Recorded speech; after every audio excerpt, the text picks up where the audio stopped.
మీ మీద బాగా మీడియాకి పీకల్లాగా ఉన్నదేమో అనిపిస్తుంది నాకు. సోషల్ మీడియా మీడియా కాదు, అదే సోషల్ మీడియా. నేను షాక్ అయిన విషయం ఏంటంటే సోషల్ మీడియాలో కూడా ఒక స్పెసిఫిక్ బ్యాచెస్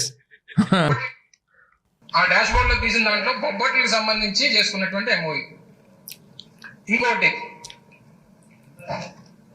ఇంకోటి కూడా ఉంది, పచ్చళ్ళు అప్పడాలు, ఇది ఒక ఎంఓయూ.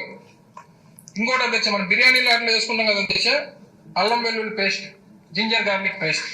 ఈ జింజర్ గార్లిక్ పేస్ట్ కి సంబంధించి ఇది ఒక ఎంఓయూ. ఇది ఒకటి. తర్వాత మామిడి తండ్రి గురించి ఏదో అక్కడ చూపించావు. చెప్తా. అయితే ఈ వీడియో చూసింది నేను ఒక 1 year బ్యాక్ చూసినట్టున్నా, చాలా వైరల్ అయింది ఈ వీడియో. నేను లిటరల్గా ఈ క్వశ్చన్ ఈ ట్రోల్ గురించి మాట్లాడదాం అనుకున్నా. ఈ ట్రోల్ ఎట్లా వచ్చింది అంటే మరి సినిమా ట్రోల్స్ పెట్టేసి నేను ఫిక్స్ అయిపోయినా. అంటే మీరు నిజంగా అట్లా మాట్లాడరేమో ఎంఓయూస్ గురించి అనుకున్నా. ఒక 3 days బ్యాక్ 4 days బ్యాక్ నేను ఫుల్ వీడియో చూసినట్టు. అంటే మీరు మాట్లాడేది పాత గవర్నమెంట్ గురించి, ఇలాంటి ఎంఓయూస్ తీసుకొచ్చారు అని చెప్పి స్పెషల్గా చెప్తున్నారు. ఆ ఫుల్ వీడియోకి ఏమో 19,000 వ్యూస్ ఉన్నాయి. 3-4 డిఫరెంట్ ఛానల్స్ చూసినా 10, 20, 30, 40, మహా 50,000 వ్యూస్ ఉన్నాయి. ఈ ట్రోల్ వీడియోస్ కి సగం కట్ చేసుకొని కొట్టారు కదా షార్ట్స్ కి. అమ్మా అది ఎందుకు అసలు లక్షల్లో వ్యూస్. ఓకే అంటే ఎందుకు ఇంత పీకలాకున్నది దీని మీద అని చెప్పి నాకు డౌట్ వచ్చింది అనమాట.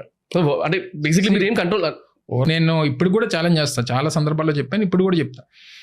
నేను మాట్లాడినటువంటి దాంట్లో ఏది కూడా ఏ రోజు కూడా తప్పు అనేటువంటిది లేదు అనేటువంటిది నా మనస్సాక్షి తెలుసు. దావోస్ గురించి వచ్చినప్పుడు అప్పుడు అలాగే చేశారు. అది కూడా చూసాను యాక్చువల్గా. అది కూడా సేమ్. రైట్.